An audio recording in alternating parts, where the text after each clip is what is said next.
Welcome back to That's God. I'm Summer. And I'm Emerson. And on today's special Testimony Tuesday, we have my father, the man, the myth, the legend.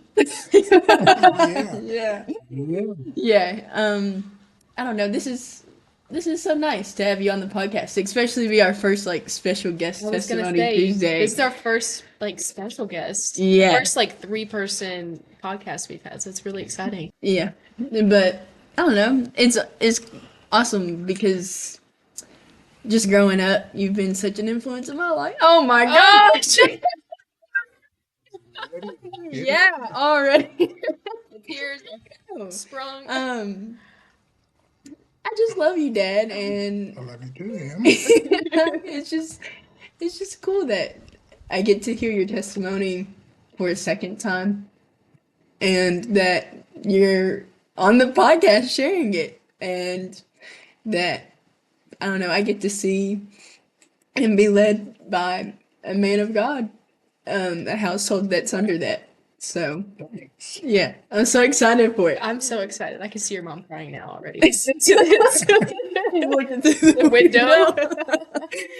Oh, this is also our first remote recording. Yeah. We're out in the woods. Basically. Beautiful day. Yeah. But yeah, my dad's name's Mike McKinnis. We're so excited to have you. And I mean, we start off every podcast with a memory verse for the week. However, you can pick and choose what you want so since this is pretty much your episode, if you have a favorite verse, or if you have a favorite story of the Bible that you think relates to your testimony, or it's just good and it's your favorite, we would love for that to be our memory verse or memory passage for the week. Okay, great. Well, thanks again for having me. I appreciate y'all asking, and like I said, it is. I appreciate you girls for doing that. Whether I'm on here or not, but just appreciate y'all's heart and thank God for that. So, the passage that I'm kind of leaning on, I guess, for the last few years, but Matthew 28:18 is one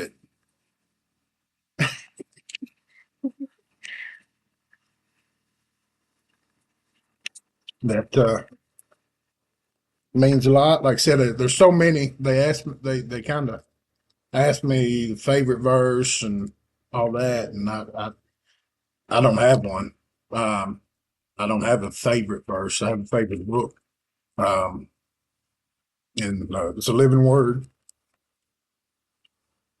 So, like I said, so before we can get started, the tears that Emerson started with is because I'm a big baby. So it comes from me. So there's going to be a lot of that. I'm afraid I'm going to do my best not to be, but like I said, it just so you already know. All right. So Matthew 28:18, and Jesus came and said to them, all authority in heaven and on earth has been given to me. Go therefore and make disciples of all nations, baptizing them in the name of the Father and of the Son and of the Holy Spirit, teaching them to observe all that I have commanded you. And behold, I'm with you always to the end of the age. So that verse there, it just, like I said, just even the way it starts out, Jesus says, all authority in heaven and on earth has been given to him. So that just, it eases my heart so quickly to know that he's got it. He is it. I don't have nothing to worry about on this earth. As a believer, there's so many things out there, and we, I don't know, I might get into testimony, I might not. We'll get started on sometime, but we, there's so much stuff on the news, and I hear so many preachers talking about it, and even folks that, that say they're Christians, and they're worried about this and worried about the end times, and I ain't worried about nothing. I mean, I know where I'm going. I know who's in charge. I know who wins in the end. And so it's just, that eases my heart so much, and probably more than what a lot of people, they think I ought to get upset and fired up and why ain't, you see, this is happening over here, this is happening over there. Yeah, okay. That's great. I mean, yeah, we're closer today than we was yesterday. I'll for Yeah. sure guarantee you that. I can guarantee you that. But I'm not worried about that. And then I know where I'm going. Know when I'm going. So to start my testimony, something else. I'm no good with dates. I don't remember, and that's something else, people. Oh, I remember this day at this time and when I got saved, and that is wonderful and that's great, and I'm glad you do. But I don't have those memories of like dates and times and ages. I've got, I remember where, I remember where when it happened, that kind of stuff. So anyway, start out. A lot of people may not know, but I was born as a drug baby. My parents had drugged me to church every Sunday.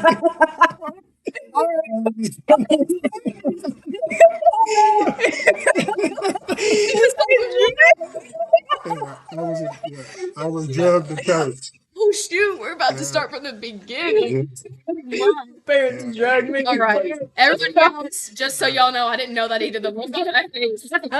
I was so shocked. I was like, oh. Walk in, Summer. Yeah, so anyway, drug me to church. I say every Sunday morning, every Sunday night. Wednesdays, I'm pretty sure, yeah, they had Wednesdays.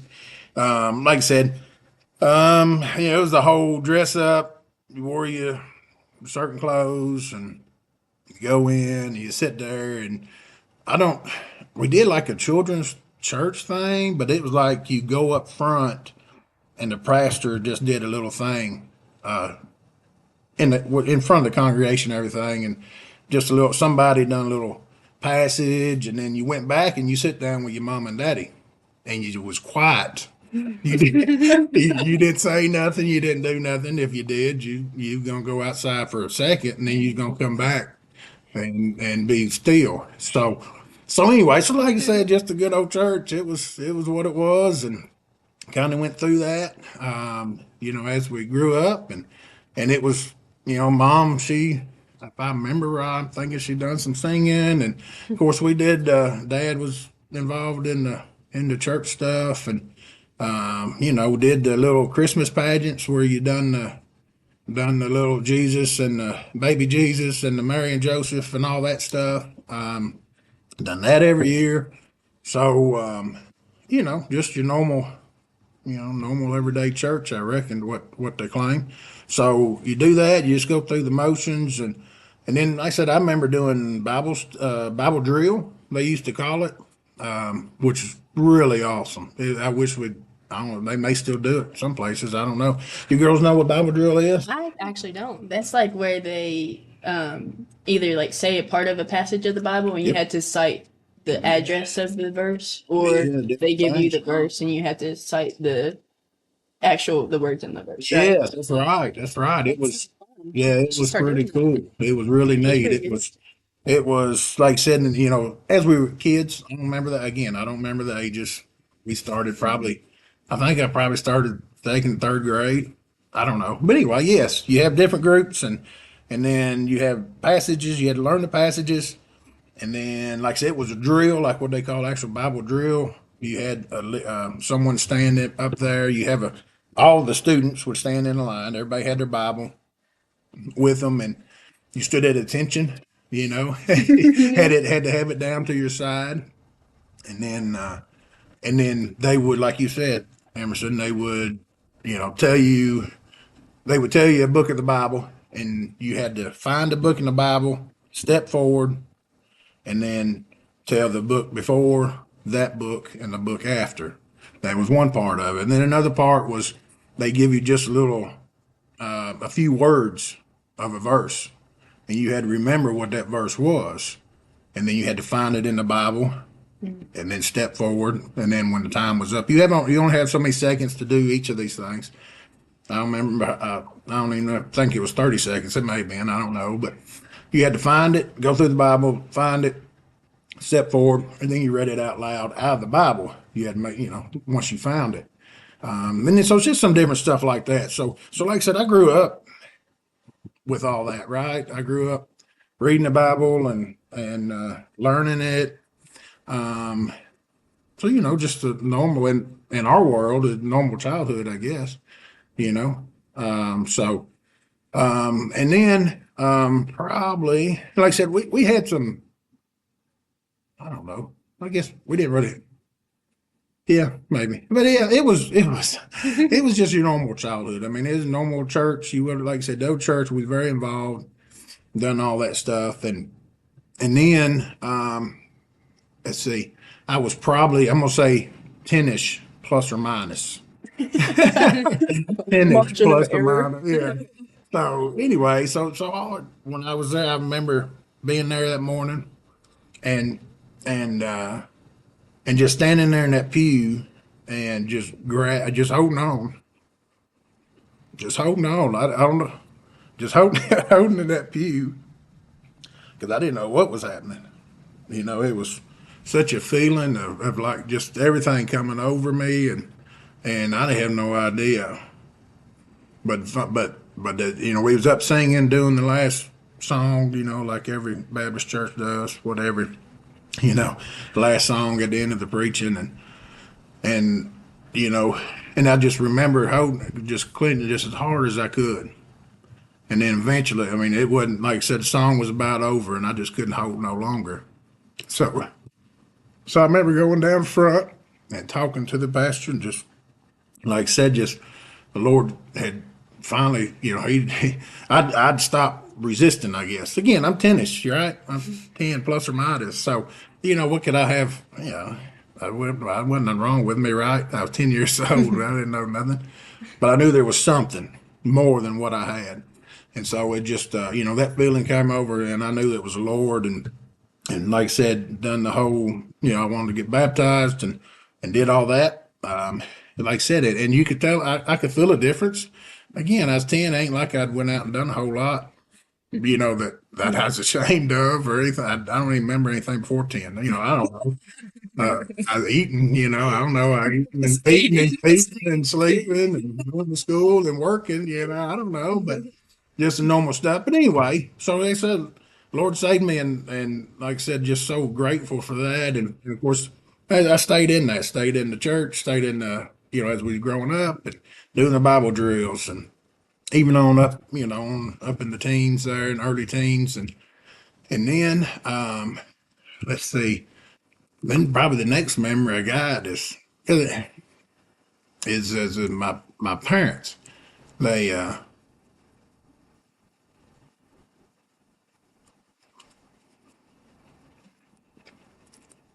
I don't remember how I found out, but I remember I was in school, freshman, I guess it was, I think.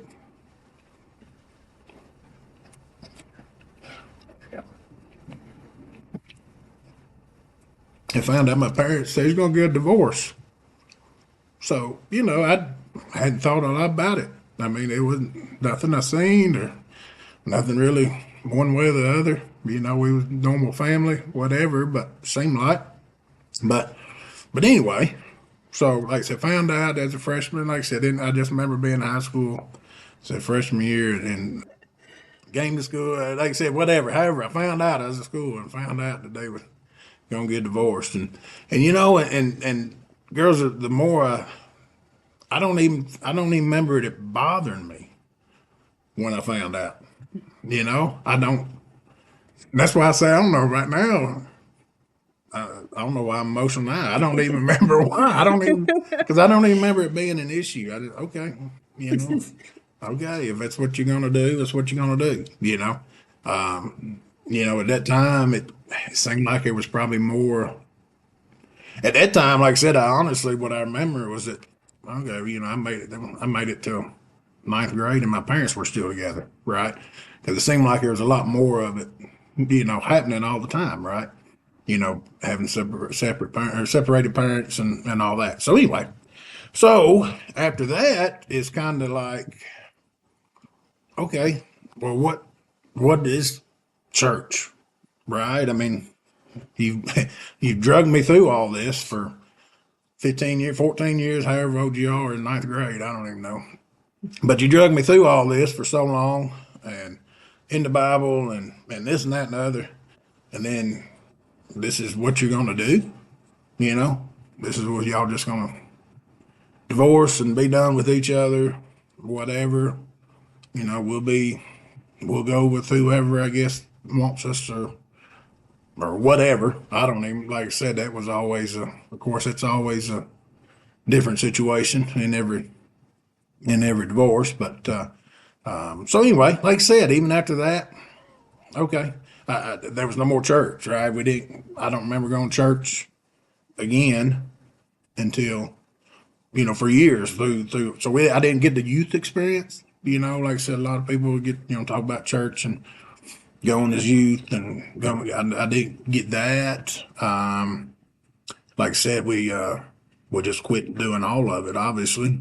And then so that's kind of a dead period, I guess, as far as that part goes. But what I didn't know is and we'll talk about some more here a little later. But I didn't know what Lord was doing with me during that time, and I had no idea. But so anyway, that's my that time from like I said ninth grade till I was already married and got out of college and met, like I said, met my wife Christy and as a senior, I met my wife Christy as a senior in high school, and we started dating, and then we married a couple of years later after I got out of college, and so during that freshman to I don't know how old does that put you? Probably 20, 23, 23. out of college? Well, 2 years. I got Oh, like associate 24. degree. Yeah, I okay. just did associate there at Western. So yeah, 21. That's right. Because I remember us getting All right. she was this. Yeah, that's right.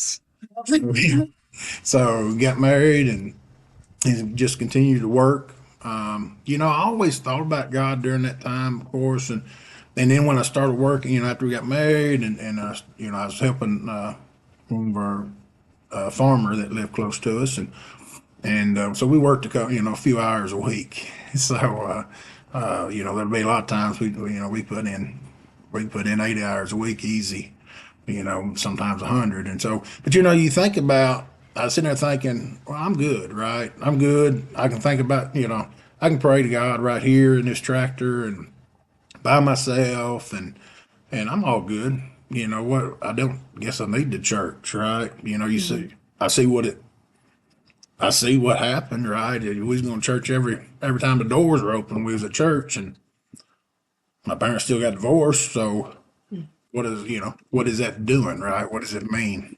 Does it matter? Is what I guess is what I was kind of thinking during that time. Again, none of it was bad. I don't remember it being bad. I hear a lot of people talk about that when that happens and just how terrible it is, and I just don't remember it being anything.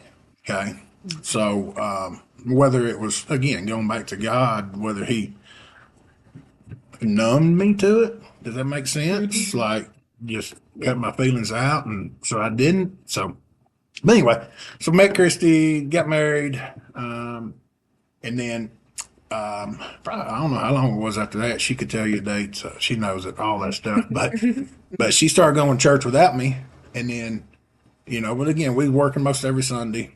We'd work every Sunday. It just things had to be done.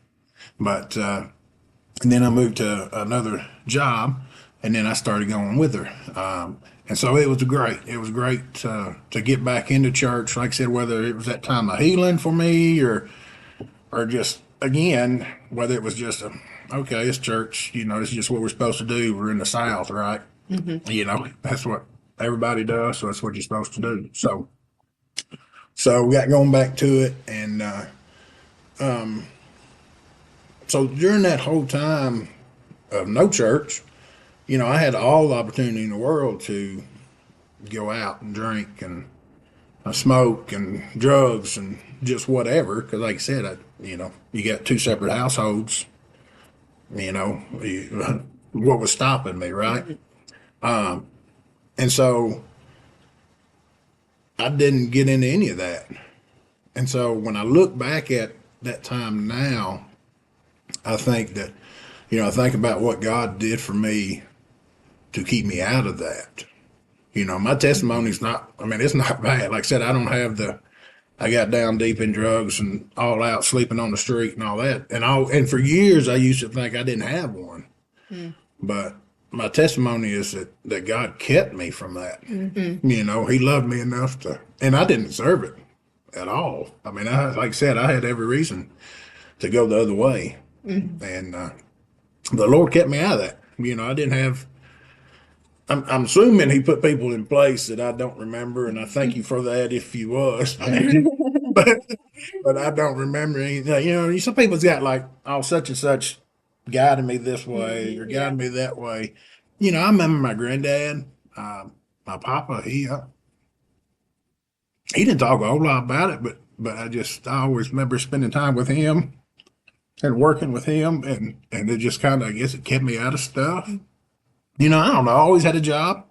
I always had a job, two or three during, a couple during high school, and then even when I got out and went to college, still had to work.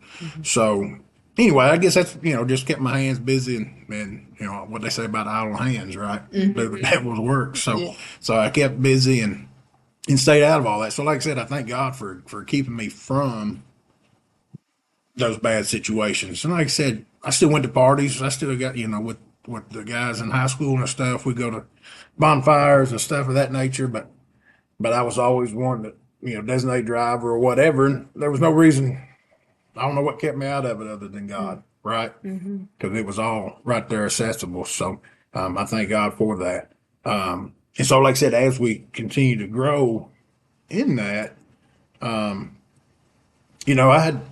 don't know. I hear people talk about their childhood and what they went through and all that, but and so I apologize. I'm very insensitive to some of that sometimes, just because, okay, you did it.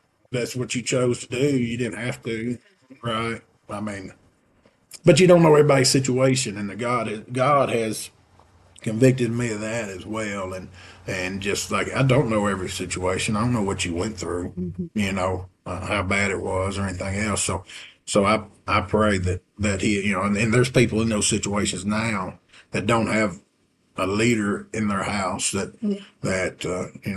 pray that they just look for their heavenly Father, because us earthly fathers are terrible, right? We are nothing. I said our kids are what they are in spite of us, not because of us.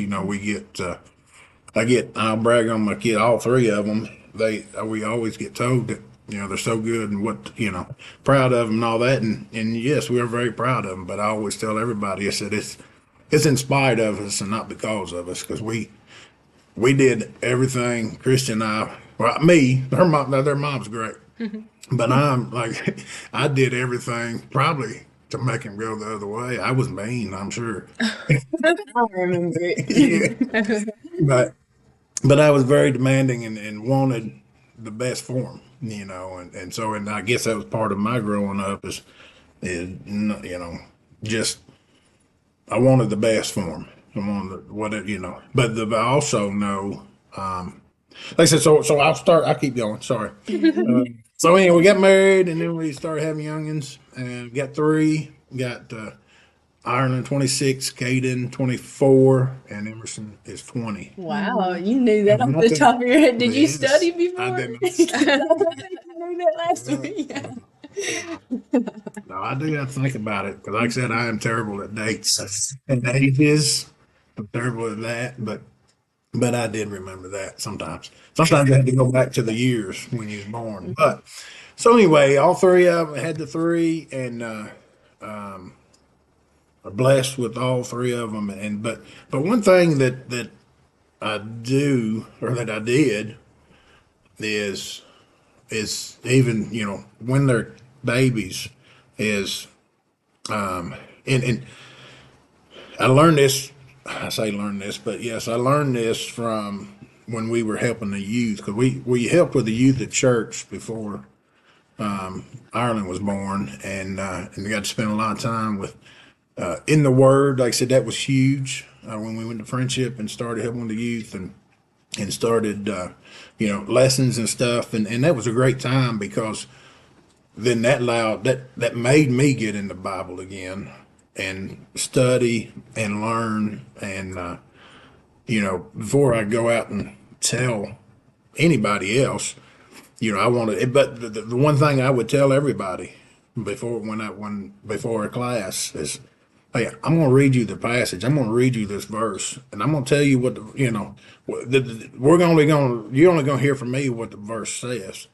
You will go on your own, and you need to read it yourself and see what the Lord tells you, because it's different for everybody. It depends on what stage of life you're in. I can read the same verse now that I did 10 years ago, and he's going to show me something different than he did 10 years ago. Mm-hmm. So anyway, so what I learned during that time was that my kids were not mine. I was I was blessed by God to be able to raise them, but they're His. And I gave them all three to Him every time they was born, because I knew I was not good enough to bring them up in the way they should be. So from the time they was born, that's what I did. I said, Lord, they're yours. Thank you for allowing me to have them and raise them and for being part of my life. And so that just made it, once I did that, it made it so easy for me. Like I said, because I also know that once they get 18, anything that they do after 18 is on them. There's nothing, whatever they do after that, they knew they was brought up right and knew right and wrong. And so anything after that is on them. So like I said, I'm done, right?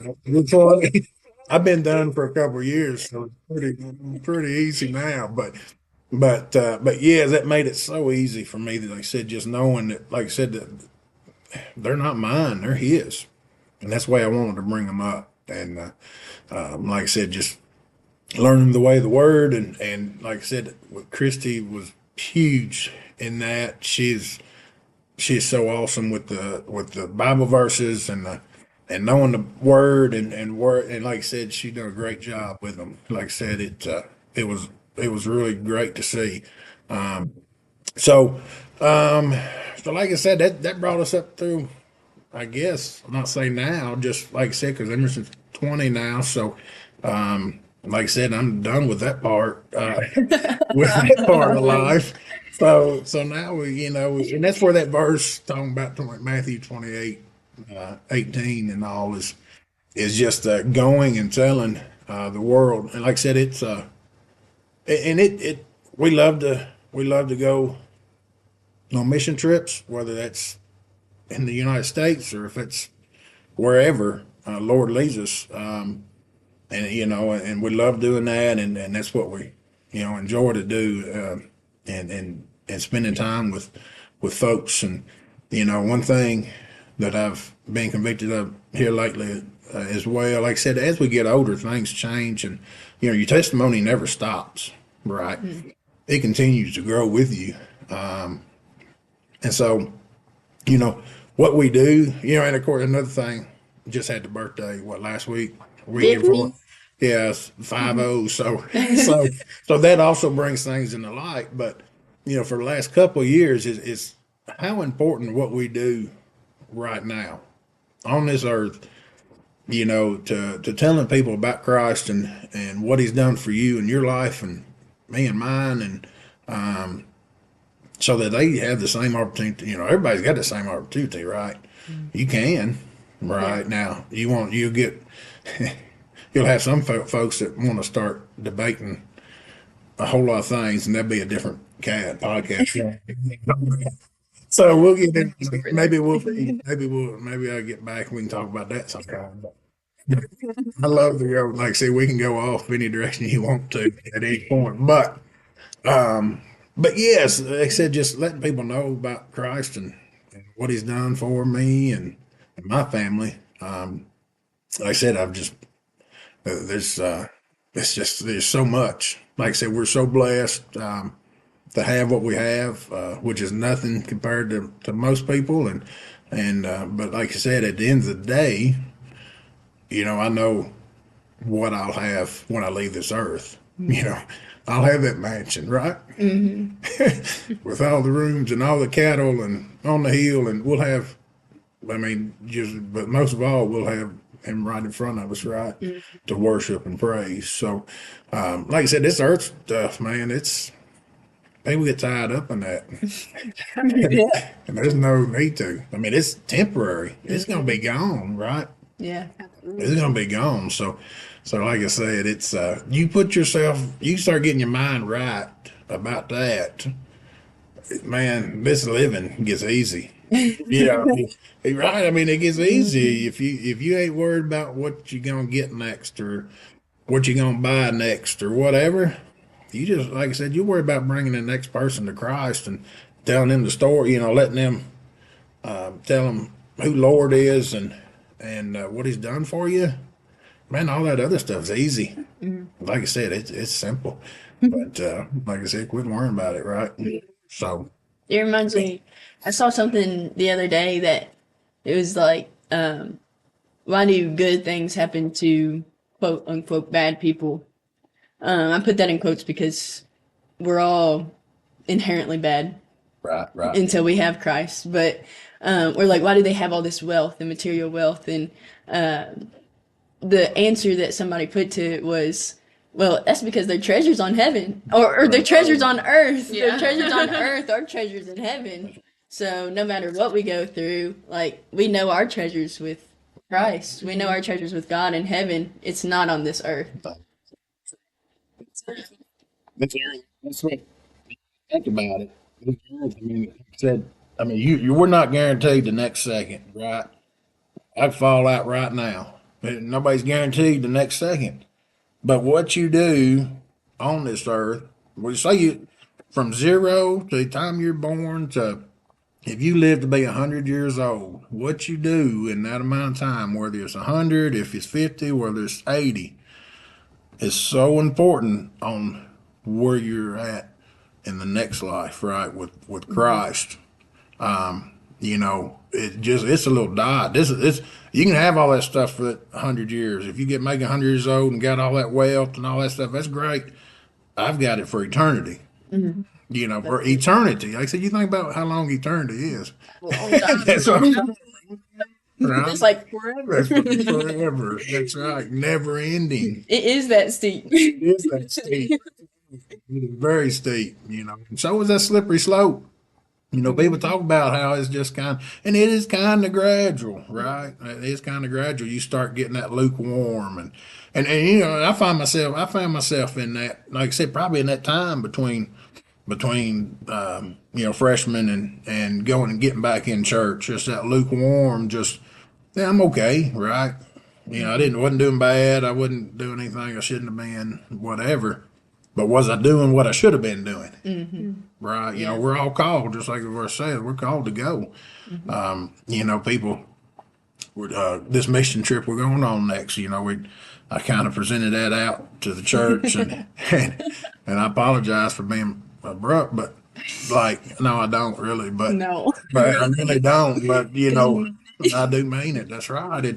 But I'd heard the same thing for years, and I even said it. I've said it before. Said, come with us, go on this trip, go do this prayer walk, go lead this class, whatever.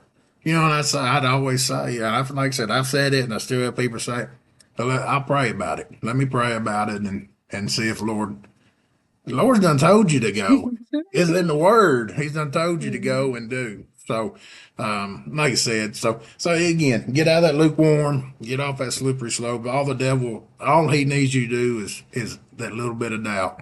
And just put a little bit of doubt, put that, it can happen, it can wait till tomorrow. You don't know that, you don't know if it can wait till tomorrow or not. Right. Yeah, like I said, you might not have tomorrow. Right. So you better do now. So make sure you're doing now. So, but I appreciate y'all. Yeah. I mean, No, having I appreciate you giving your testimony. Yeah. That was beautiful. That was good. That was really good. thanks, yeah. One of the things that, like, even from the beginning, the Great Commission, that being your memory verse, Matthew 28:18. One of the things you said is like, and you kind of emphasized even in the end of like all this debate and of the word and all of this. And I think it is important to get into the word and try to understand it. But Yes. one thing you've always taught me, whenever I get into that cycle of, oh, like, what does the word say? This is what it says. But like that little cycle of that, one thing you've always reminded me is that the gospel is a simple truth. Like, the gospel is literally what the gospel says. Jesus came, Jesus lived a perfect life. He was the innocent lamb, the sacrifice that bore our sin and our shame upon the cross. And he died for us. And he saved us from the cycle of sin we were in and broke those chains and rose again on the third day. And like, that's the simple truth of our purpose. And I think you've always emphasized that to me. You talked about that even in the beginning and kind of here at the end. So I just wanted to emphasize that point because I think a lot of people do get caught up in the just like overcomplicating it sometimes. Yes. But Right. So I'll go there since you opened it up. I was gonna say Okay. that was But that is exactly what I see, and which is why you have division in church, which is why you have different denominations. You know what? Why? At the end of the day, and you can have all that, right? If that's what you want to do, whatever. Everybody's got their own opinions. Everybody got their own thing. But at the end of the day, it better be based on Jesus. You know, and it's who it better be based on. All of it, Yeah. and His truth and His living Word is what it better be based on. You can have all that other fluff if that's what you feel like you need to do. That's between you and Him, you know. But yes, right. It's simple. It's as simple. That's what I say. Once you let it go and give it all to Him, I mean, that's what He died on that cross for us to do that, not to carry that mess, you Yeah. know, Yeah. and not to stay in it. You know, like I said, everybody wants to. You can't just keep on, you know, living in it. You got to. You know, we're all gonna mess up. I mess up every day. I do something I shouldn't do every day. A thought or say something to somebody I shouldn't say, whatever. But like I said, it's the working on it, trying to get out of that, to stop that, to not continue to live in that sin. You know, like I said, we have churches now that has somehow worked in different agendas in the church, and like I said, it's not good. No, It's not good. at all. They've gotten away from what the word has said. So again, that's a whole nother podcast thing. So, but Did you have a question? Oh, I do, yeah. So at the very beginning, you had said, like, I'm not afraid because I know where I'm going, you know? And I think that's something that people struggle with a lot because they are afraid. And maybe that's why they want to get into the word because they are scared of, like, what happens after that. But you are certain, and I love that. Like, I'm certain. And it gives you so much peace. But for the people who struggle with that, what, like, advice do you give them to have that peace? Like, is Of that- certainty. Of certainty. Yeah. See, we finish each other's sandwiches. yeah, I know only just to be in the word. Exactly what you said. I mean, you got to spend time with them, you know, and that's how I communicate with them, you know, through prayer, but through the word. Like I said, that's Him talking to us, right? And I don't how to get that understanding of how or that peace or that understanding. Man, it comes back to it's just simple. You just you got to give it to Him. You got to give it to the Lord. You know, and it's all His. Everything here we have, no matter how much money, what the house, the land, the vehicles, whatever, it's all His. And you have to get to that point to where you got to be good without it. Now that's the tough part for a lot of people, right? Yeah. You know, they want all this material stuff here on this earth, and you got to get beyond that and know that you'll have everything you could ever imagine on the other side. And so, and like I said, in that peace of not worrying, I know that's tough for a lot of people. And I ain't gonna say I don't worry about it, but I don't think I worry about stuff. I mean, I like to have stuff planned out, kind of. Most, yeah, for sure. I like to have stuff planned out. Me too. But if it doesn't happen, we've got to know that it didn't happen for a reason. Lord's got better plans than we have. We talked about in Sunday school this morning that just we make a plan and the Lord laughs at us, right? Yeah. You know, Yeah. he'll laugh at us. On one of the episodes, or maybe not even one of the episodes, but I heard Yeah. that somewhere where it was like, you want to make the Lord laugh, tell him what you have planned for your life. So, like I said, it's how to get there, prayer and in the Word, and just like I said, I'll be praying for you to get that peace, and like I said, if you ever need to talk to somebody, I'll be open to it. But if anybody hearing that out yonder, but like I said, I wish there's not a magic. I can't, I didn't. Nobody snapped their finger. I get Lord. He probably smacked me. That's fair. He didn't snap his fingers, he smacked you in the face. Say, you big dummy. What are you? Sometimes Why, we need dude? that. Yeah. And the biggest thing and when that really happened was probably when I came. It's none of this is about me, right? You got to get yourselves out of it.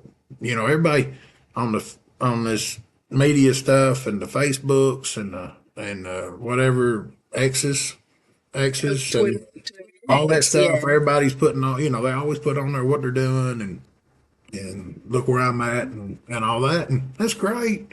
But it's not about you. You got to get yourself out of it and start worrying about everybody else. And I say worry about them, put them first. I don't mean like worry for them, but like you put them first to put God in their life 1st. You got to love them so much that you don't want them to go to hell. And that's where even your worst enemy, you don't want, if you don't know about hell, get in the book, get in the Word, and you'll learn all you want. And it's a real place. I can guarantee you don't want to be there forever. You don't want to be there for eternity.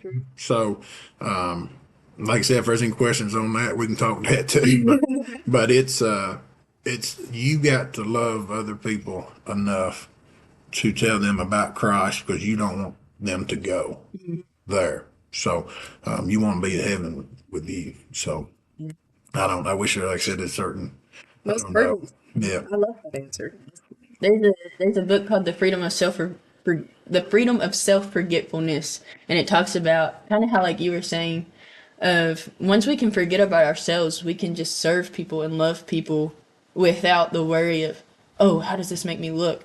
Oh, how, like, if I do this, what will people think? Oh, do they think I'm doing it for attention? Like, Right. take yourself out of it.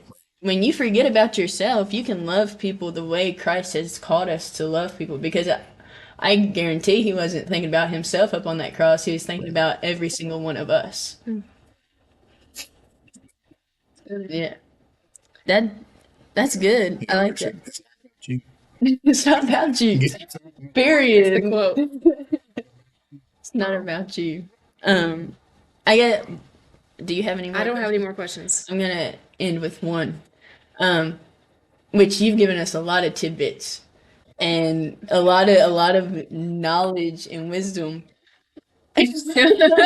But out of your 50 years of life upon the earth, what do you think is the most valuable piece of knowledge or wisdom the Lord has shown you, you have gained? Like, if you were to leave with anything, right? What is the most valuable piece of just life you've gained? Gotcha. It's exactly what you just said. I mean, I'm telling you that my life changed when I realized it's not about me. It's not about me. Like you said, you take that out of it, you ain't worried about what nobody says about you. You don't care who's talking about you over here or over there, or they did this wrong. And like I said, because I heard that for years. You know, why don't you do it this way? Why don't you, whatever?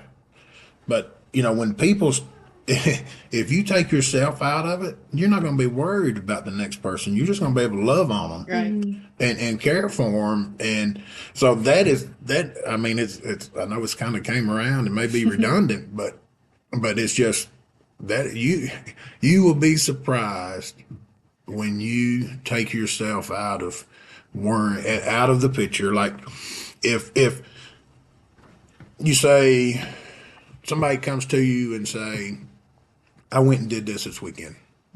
Oh, that's great, but this is what I did. It's not about you. Yeah. They didn't ask you. They don't care. They if don't care. They don't care. If they need that, let them have it, and then eventually they'll figure out it's not about them either. I hope. You know, I hope they figure that out. But yeah, that's the biggest thing is quit trying to one up somebody. So what? Okay, great. You know, whatever. But look what Jesus did. Look That's good. what my Lord did. You know. Yeah. And if you always bring that back, bring every conversation back to that, and that's what I'm working on now. Is just every conversation I have, it's got to come back to the Lord. Again, like I said, when you get 50 years old, you get thinking too that, like, yeah, like I said, I'm one day shorter on here, right? Every day, the Lord's blessed me with one more day. That's what He say every month. I'm blessed with one more day, and I say blessed, and don't take this the wrong way, but like I said, like my dad, you know, when he was killed in that farm accident, you know, I just and if I just don't, we're not guaranteed the next minute. We're not anything. So we got to know where we're going so that we're prepared for that when that happens. And then I don't want nobody to be sad for me when I go, because I'm going to tell you, y'all are in the worst place. I guarantee you.